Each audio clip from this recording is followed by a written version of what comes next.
Şanlı sene Türkmenistan'ın bir taraflarının 28 yıllığı münasebetli Daşary İşler Ministerliğinin Halkara Gatnaşyklary Institutuna bayramçylyk sergisi ýaýbanlanyryldy. Onu döwletimizin durmuşy geçirgen parahatçylyk, söýçülük we döretmek siýasaty watanymyzyň garaşdyrlyk ýyllaryna gazanandary özüniň beýany tapdy. Maslahatyň açylış dawrasyna hökümet agzalary, meclisiň wekilleri, ýurdumyzyň diplomatlary, daşary döwletleriň ýurdumyzda işleýän diplomatik wekilhanalarynyň, awrayly halkary guramalaryň, şol sany Birleşmiş Milletler Guramasynyň we onuň ýürütüleşdirilen tödümleriniň ýolbaşçylary, siýasat öwrenji alymlar, şeýlede ýokary okuw mekdepleriniň professor mugallimleri hemde talip ýaşlary gatnaşdylar. Bellenilşi ýaly parahatçylyk, söýçülük we oňyn bir taraplyk türkmen halkynyň mellelejiri halk maslahatynyň başlygy Gahrman Arkadagymyz tarapyndan başlanan hemde häzirki wagtda hormatly prezidentimiz Arkadagly Gahrman Serdarymyz tarapyndan üstünlikli durmuşa geçirilgen watanymyzyň döreçilikli daşary siýasat uğrunyň bünyatlygyny esasdyr. Mälum bolşýary Gahrman Arkadagymyzyň başlangyjy bilen 2017-nji ýylyň 2 fevralyna Birleşmiş Milletler Guramasynyň baş assambleýasy tarapyndan 10 dekabra halkara beýtaraplyk gününi ýylyp aglan etmek hakynda kararnama kabul edildi. Munyň özi parahatçylygyň hatirasyna gönükdirilen ýurdumyzyň beýtaraplyk siýasatynyň en ýokary derejede dabaralanmasy boldy. Forma gatnaşyjylar Birleşmiş Milletler Guramasynyň ýurdumyzdaky hemişelik utgaşdyrjysy Dmitri Slapachenko'nyň okumagyna Birleşmiş Milletler Guramasynyň baş sekretary Antonio Guterres'in gutlugyny uly ünslen diňlediler. Birleşmiş Milletler Guramasynyň ýolbaşçysynyň hatyna ýurdum we halklaryň arasynda parahatçylykly, dostlukly, netijeli gatnaşyklaryna beýtaraplyk ýörelgelerini ähmiýetini aýratyn nagtalýa. Forma gatnaşyjylary halkara beýtaraplyk güni münasebetli gutlap, Antonio Guterres Birleşmiş Milletler Guramasy bilen alınıp barylan köp ýyllyk ýakyn hyzmatdaşlygy üçin Türkmen tarapyna hoşarlyk sözlerini aýdyp, däp bolan netijeli gatnaşyklaryň geljekde-de işçiň ýagdaýda dowam ettiriljekdigini anamelerdi. Şunun bilen barlykda sebit we halkara hyzmatdaşlyk meselelerini işçiň we jogapkärlik orny eýlemek bilen Türkmenistanyň Birleşmiş Milletler Guramasy bilen strategik häsiýete eýe bolan köp orly gatnaşyklary ösürmäge aýratyn ähmiýet bergenini bellemeler. Hormatly prezidentimiziň Birleşmiş Milletler Guramasynyň baş assambleýasynyň 72-nji sessiýasyna gatnaşmagy munyň aýdyň tutnamasy. Şonu döwlet başçylygymyz ähli mum awadançylygyň hatirasyna netijeli halkara hyzmatdaşlygy giňeltmäge ýardam etjek täze başlangyçlary öňe sürdi. Halkara forumyň dowamyny Özbegistan Respublikasynyň prezidentiniň daşary siýasat meseleleri boýunça ýürütü wekili, Özbegistan Respublikasynyň prezidentiniň ýarnaky Howpsuzlyk Geňeşiniň sekretarynyň ornwasary Kamilow çykyş edip, elki bilen forumyň ýokary guramaçylyk derejesiniň öpçün edileni üçin türkmen tarapyna hoşarlyk bildirdi. Şeýle hem mehman Gahrman Arkadagymyz hemde hormatly prezidentimiz forum gatnaşyjylary Türkmenistanyň ähli halkyny halkara beýtaraplyk güni bilen gutlady.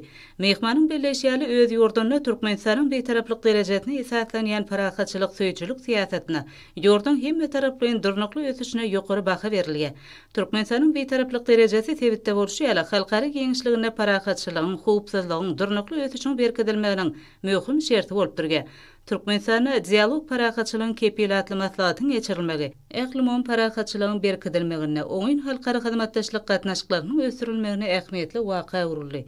Ýewropada Howpsuzlyk we Hyzmatdaşlyk Guramasynyň parlament assambleýasynyň prezidenti Hanım Pia Kauma san ulgamy arkaly çykyş edip, hemmeleri Türkmenistanyň başlangyjy boýunça Birleşmiş Milletler Guramasynyň baş assambleýasy tarapyndan ikrar edilen halkara beýtaraplyk güni bilen gutlady. Şeýle hem ol şunuň ýaly tutuş dünýä ähmiýetli forumda çykyş etmegiň özü üçin uly mertebedigini aýratyn nagtady. Häzirki döwürde Türkmenistanyň öňe sürýän başlangyçlary awrayly halkara guramalar tarapyndan giň gollugy ýa bolýar. Parahatçylygyň we asodalygyň hemde bagtyar durmuşyň ýurdu hökmüne ikrar edilen Türkmenistana şunuň ýaly giň möçerli forumyň geçirilmegi, onu tutuş dünýä ähmiýetli meselelere garalmagy, türkmen halkynyň mellelejiriniň hemde Türkmenistanyň prezidentiniň adamzadyň bagtyar durmuşynyň parahatçylygyň berkidilmegine, hoşniýetli gatnaşyklaryň ösdürilmegine gönükdirilen başlangyçlarynyň aýdyň netijesidir diýip Kauma belledi hemde munyň üçin Gahrman Arkadagymyza hemde hormatly prezidentimize hoşarlyk sözlerini beýan etdi. Geňeçerli forma gatnaşanlar häzirki döwürde dünýäde emele gelen ýagdaýlaryň deňeçer çödgüdini tapmak, häzirki zamanyň wehimlerine bilelikde garşy durmak meseleleriniň ähmiýetine ünsverdiler. Şunun bilen baglykda bütün dünýä Sağlyk Guraýyş Guramasynyň baş sekretary Tedros Adhanom Ghebreyesus video aragatnaşyk arkaly çykyş edip, howaň üýtgemegi, ekologiýa howpsuzlygynyň berkidilmegi, il adaratyna sagdandyrmaş ýerelgeleriniň wagda etilmegi ýaly meseleleň ähmiýetligini nagtady. Şunda Türkmenistanyň şol wagtyň özünde ýurtda adyk bolçulugynyň öpçün edilmegi, ekologiýa wadançylygynyň berkidilmegi boýunça öňe sürgen başlangyşlary, halkara geňişligine ähmiýetli maksatnamalar hökmünde ykrar edildi. Saglyk uruşçylygyna maýygym serişdeleriniň gönükdirilmegi munyň özi durmuş öpçünçiliginiň ykdysady ösüşiň we bagtya durmuşyň berkidilmeginiň berk büniýady bolup durýar. Şunda Türkmenistanyň iýeleýän oruny ýokary baha berilýär diýip mehman beledi. Birleşen Milletler Guramasynyň baş sekretariniň ähli kommunikasiýa boýunça ornwatary Melissa Fleming foruma gatnaşçylary video aragatnaş arkaly ýüzlenip hemmeleri halkara beýtaraplyk güni bilen gutlady. Şeýlekem ol Türkmenistanyň beýtarap ýurt hökmüni halkara giňişligine paragatçylygy, howpsuzlygy we durnukly ösüşi pugtalandyrmak ugruna edýän taýarlalaryna ýokary baha berdi. Türkmenistan Birleşen Milletler Guramasy bilen dürli ugrullar boýunça hyzmatdaşlyk gatnaşyklarynyň ösürilmegini esasy ugry edinýär. Şeýlekem Türkmenistanyň paragatçylyk söýjülükli daşary siýasaty, halkara hukuk gaýdalarynyň berkarar bolmagy, Birleşen Milletler Guramasynyň we beýleki köp taraply tüzümniň paragatçylygy berkarar etmekdäki orunyna bolan garaýşy nusgolukdyr diýip mehman bellädi we bu urda zerur tagallalary edýänlikler üçin gahrman arkadagymyza hemde hormatly prezidentimize Birleşen Milletler Guramasynyň ýakly tüzümleriniň adynyň hoşallyk bildirdi. Soňra Birleşen Milletler Guramasynyň baş sekretariniň ornwatary, terrorçylyga garşy görüşme diýerliginiň başlygy Varonkov tutuş dünýä ähmiýetli halkara foruma gatnaşmaga döredilen mümkinçilik üçin Türkmen tarapyna hoşallyk bildirdi. Şeýlekem Türkmenistanyň hökümetini we halkyna ýordamynyň beýtaraplygynyň 28 ýylligi bilen gutlady. Merkez Aziýa tewtine paragatçylygyň, howpsuzlygyň berkidilmegine Türkmenistanyň möhüm orny ýeleýänligini bellädi. Mehman Türkmenistanyň Birleşen Milletler Guramasynyň terrorçylyga garşy görüşme diýerliginiň döredilen gününden bäri ýygjam aragatnaşyk saklaýanyny aýratyn nagtady. Bu gedeki halkara forumynyň gün tertibine häzirki zamanyň çelişirme ýagdaýlarynyň hemde wehimleriniň öňüni almak, şeýlekem paragatçylygyň we howpsuzlygyň toparlaýan ulgamy döretmek meseleleriniň girdilmegi ähmiýetlidir. Şunda terrorizmiň, ekstremizmiň öňüni almak jemgyýetçilik ösüşiniň esasy şerti bolup durýar.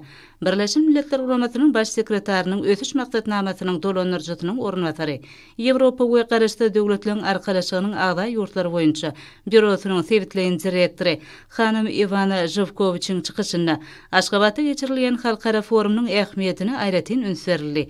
Şeýlekem bol Türkmen topragyna bildirilen mehman söýürlük hemde dialog paragatçylygyň kepili halkara forumynyň ýokary guramaçylyk derejesiniň üpçün edileni üçin gahrman arkadagymyza hemde hormatly prezidentimize alkyş sözlerini aýtdy. Dünyada beýtaraplyk derejesi iki gedek ykrar edilen Mehriman watanmada geçirilýän halkara forumuna gatnaşyjylaryň sany bu çäreň halkara giňişligine ägirtuli ähmiýeti eýdigini görkezýär. Birleşen Milletler Guramasynyň baş sekretariniň ýürütde wekili, Birleşen Milletler Guramasynyň Merkez Aziýa üçin öňüne alyş diplomatiýasy boýunça Tewit merkeziniň ýol başçysy Kaha Imnatsen ilki bilen bu foruma geçirmek başlangyjyny öňe sürenegi hemde geň öçürli çäreň ýokary guramaçylyk derejesiniň öpçün edileni üçin gahrman arkadagymyza hemde hormatly prezidentimize foruma gatnaşyjylaryň adynyň hoşallyk bildirdi. Türkmenistanyň Tewit derejesini alyp barýan beýtaraplyk siýasaty, Tewitde paragatçylygyň, howpsuzlygyň we ösüşiň bähliýetine gönükdirilip, bu siýasat özüniň oňy netijesine berge. Şunda Türkmenistan Tewitiň ýurtlarynyň arasynda hyzmatdaşlygy ähli urlar boýunça ösdürmekde. Hoşniýetli goňşuçylyk, dostluk belgilerini esaslanýan gatnaşyklary işeňleşdirmekde möhüm orny eýleýär. Şeýlekem Türkmenistanyň öňüne alyş diplomatiýasynyň işini ilerletmäge hemme taraplaryň gollap berýänini aýratyn nagtady. Munyň özi tutuş adamzadyň bähliýetine gönükdirilýän tagallarlardyr. Forumyň dowamyna Rumeniýanyň daşary işler ministri Luminito Odobesko video aragatnaşyk arkaly çykyş edip hemmeleri halkara beýtaraplyk güni bilen gutlady hemde dünýäde paragatçylyk pogtalanyrmakda möhüm ähmiýeti bolan forumyň ýokary derejede geçirilýän üçin gahrman arkadagymyza hemde hormatly prezidentimize hoşallyk bildirdi. Ýewropada howpsuzlyk we hyzmatdaşlyk guramasynyň milli adlyklaryň işi boýunça ýokary komissary Abdurrahmanow ilki bilen ähmiýetli foruma gatnaşmaga çakylyk hemde geň öçürli maslahatyň ýokary guramaçylyk derejesiniň öpçün edileni üçin Türkmen tarapyna tüýsürekden hoşallyk bildirdi. Türkmenistanyň dialog paragatçylygyň kepilatly halkara forumynyň geçirilmeginiň ähmiýeti barada aýdyp, Abdurrahmanow häzirki döwürde dünýäde milli adlyklaryň meselelerine möhüm üns berilýänini we Türkmenistanyň Ýewropada howpsuzlyk we hyzmatdaşlyk guramasy bilen işçiň hyzmatdaşlyk alyp barýanlygyny aýratyn bellädi. Türkiýe döwletleriň guramasynyň baş sekretarinyň ornwatary Meryem Mukazhan öňü bilen gahrman arkadamyzy hem de hormatly prezidentimizi tutuş türkmen halkyny betaraplyk bayram bilen gutlady. Şeýle hem ol watanymyz Türkmenistana geçirilýän dünýä ähmiýetli foruma gatnaşmagynyň özü üçin uly hormatdygyny bellädi. Türkiýe Döwletler Guramasynyň wekili halkara betaraplyk gününiň öňüň siretine geçirilýän Geňmeçerli forumuň gün tertibine girdilen meselelerin aýratyn ähmiýetliligine öz çekdi. Diyalog paragatçylygyň kepilatly halkara forumda İslam Hyzmatdaşlyk Guramasynyň baş sekretariniň syýasy işler boýunça kömekçisi Ýusuf Al-Dobiyan çykyşyna beýtarap Türkmenistana borup Geňmeçerli halkara forumuna gatnaşmagyň özü üçin uly hormatdygyny aýtdy hemde türkmen topragyna bildirilen mehmansöýerlik halkara maslahatynyň ýokary guramaçylyk derejesiniň öpçün edilenligi üçin türkmen tarapyna hoşallyk bildirdi. Bellenilşýär garaşda beýtarap Türkmenistan İslam Hyzmatdaşlyk Guramasy bilen netijeli gatnaşyklaryň köp taraply esasy ösürilmegine zerur ünsverge. Sonra Ähli Ýaşyl Ösüş Institutynyň ýolbaşçysy Pan Ki-moon forumda video aragatnaş arkaly çykyş edip, beýtarap Türkmenistana geçirilýän dünýä ähmiýetli foruma gatnaşyjylary ýüzlenmek bagtynyň meýser edenligi hemde forumyň ýokary guramaçylyk derejesi üçin gahrman arkadamyza hemde hormatly prezidentimize hoşallyk bildirdi. Şunuň ýaly Geňmeçerli forumyň geçirilmegi Türkmenistanyň beýtaraplyk derejesine esaslanýan daşary siýasatynyň üstünlikleri beklenýändiginiň aýdyn nyşanyry. Soňky ýyllarda Türkmenistan awraly halkara guramalary bilen dürli urlar boýunça ýoly goýulan gatnaşyklary barka ösürge. Şunda ekologiýa meselesini işleňleşdirmek, ýaşyl ykdysadyýety ösürmek meselelerine derur ünsverilýär. Bu bolsa howaň üýtgemegi ýaly häzirki zamanyň möhüm meseleleriniň oňyn çözgüdini işläp taýýarlamakda aýratyn ähmiýetli hasaplanýan ugurdur. Şunuň bilen barlykda Türkmenistanyň bu urda alyp barýan işleri ýokary baha münasipdir diýip Pan Ki-moon sözüni jemledi hemde hemmeleri halkara beýtaraplyk güni bilen gutlady. Türkmenistanyň hemişelik beýtaraplagynyň 28 ýyllyk münasibetli geçirilen dialog paragatçylygyň kepilatly halkara forumunyň çäklerine garalan meseleler ähli paragatçylygyň berkidilmegine, howpsuzlygyň durnukly ösüşiň pogtalandyrylmagyna gönükdirilenini bellemek ýakymly. Bu bolsa durnukly ösüş maksadlaryna ýetmegiň esasy şertlerinden biridir. Forumuň dowamyna Türkmenistanyň bu urda möhüm orny ýelýänligi aýratyn nagtarly. Diyalog paragatçylygyň kepilatly halkara forum tamamlanandan soň oňa gatnaşyjylar hormatly prezidentimiziň adyna ýüzlenme kabul etdiler. Men Malaziýanyň Türkmenistanaky adatdan daşary we dowly ygtyýarly elçisi Moğd Suhayny bin Ahmet Tajuddin. Diyalog paragatçylygyň kepil atly halkara maslahat ýokary ruh bilenligi besenli. Türkmenistanyň hormatly prezidentiniň amala aşyrýan il ýurt, dünýä ähmiýetli işleri tutuş adamlaryň bähbidini gönükdirilendir. Türkmenistanyň hemişelik beýtaraplygynyň gollanylmagy Türkmenistanyň sewit we dünýä möçberini paragatçylygy, howpsuzlygy we durnukly ösüşi öpçün etmäge gönükdirilen netijeli siýasatynyň ähli ikrar edilmeginiň ajaýyp tutnamasıdır. Türkmen beýtaraplygynyň nusgasy ören gymmatlydyr. Sebäbi ol häzirki zaman dünýä garaýyşyny hemde türkmen halkynyň köp asyrlyk päkim paýhasyny özüne jemleýär we sağlaşykly utgaşdyrýar.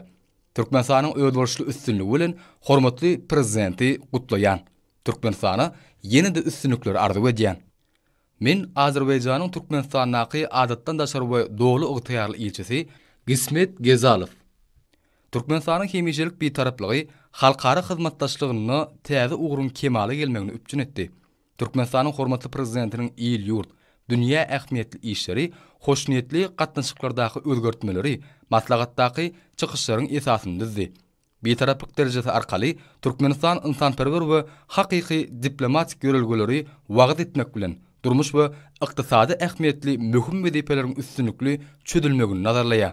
Türkmenistanyň hormatly prezidentiniň öňe sürýän dürüjlükli başlangyçlary dünýä bileşigi tarapyndan giň gollawy eýe bolýar we ol ähli ýurtlar, iri awraýly guramalar bilen netijeli hyzmatdaşlyk üçin ygtybarly bünyat bolup hyzmat edýär. Soňra forum 4 sany tematik mejlislerde öz işini dowam etdi. Şeýle mejlisleň biri Birleşen Milletler Guramasynyň Merkezi Aziýa üçin öňünaş diplomatiýasy boýunça Sewit merkeziniň binasyna geçirilip, ol öňünaş diplomatiýasynyň gural hökmüne dialog ulanmagy meselelerine bagyşlandy. Şoň bilen baglykda Türkmenistanyň başlanjy boýunça döredilen we Aşgabatda hereket edýän Birleşen Milletler Guramasynyň Merkezi Aziýa üçin öňünaş diplomatiýasy boýunça Sewit merkeziniň eýeleýän ähmiýetli ornuny ykdyrly.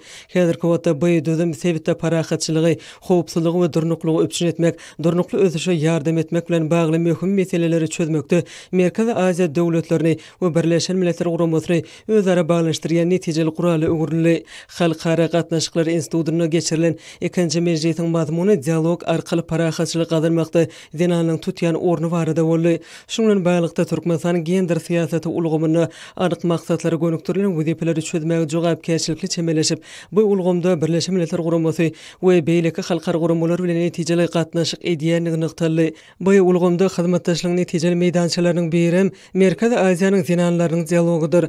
Oň işine watandaşlarymyz hem işen gatnaşýarlar. Bu ýokary kömeklerine geçirilen 3-nji mejlis dialog arkaly geljekki nesilleň mümkinçiliklerini giňeltmek meselelerini, ýaşlaryň mümkinçiliklerini bagyşlandy. Täze taryhy eýamda ýaşlar siýasaty betarap Türkmenistanyň döwlet strategiýasynyň esasy urlarynyň hataryna kesitlenenler. Birleşen Milletler Guramasynyň Aşgabatdaky wekilhanasynyň binasyna gurulan 4-nji mejlis global daşky urşaw hyzmatdaşlygy boýunça diplomatik dialogyň ähmiýetine bagyşlandy. Bu mowzuk Birleşen Milletler Guramasynyň howanyň öýtgeme baradaky çarşywaly konwensiýasyna gatnaşyjy taraplan Birleşen Arap Emirlikleriň Dubay şäherine geçirilen 28-nji maslahatynyň gün tertibinde aýratyn ähmiýet berildi. Şundan baglanykda howa meseleleri aýrylmaz düzüm bölegi bolup durýan ekologiýa diplomatiýasynyň betarap Türkmenistanyň daşary siýasatynyň iler tutulýan ugurlaryň hataryna kesitlenenini bellemeler.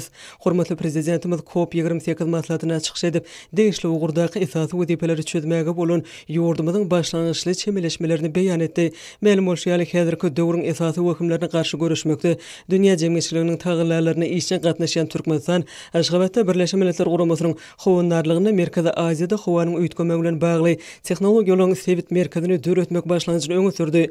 COP28 maslahatyna döwlet başlarymyz şeýlede bütün adamlaryň bagtyar geljeginiň hatirasyna köp taraply hyzmatdaşlygy munun belegem ösürmäge ıgrarlygyny tasdiklap Türkmenistanyň ähli umumiyet tan borçnamasyna goşulýanyny beýan etdi.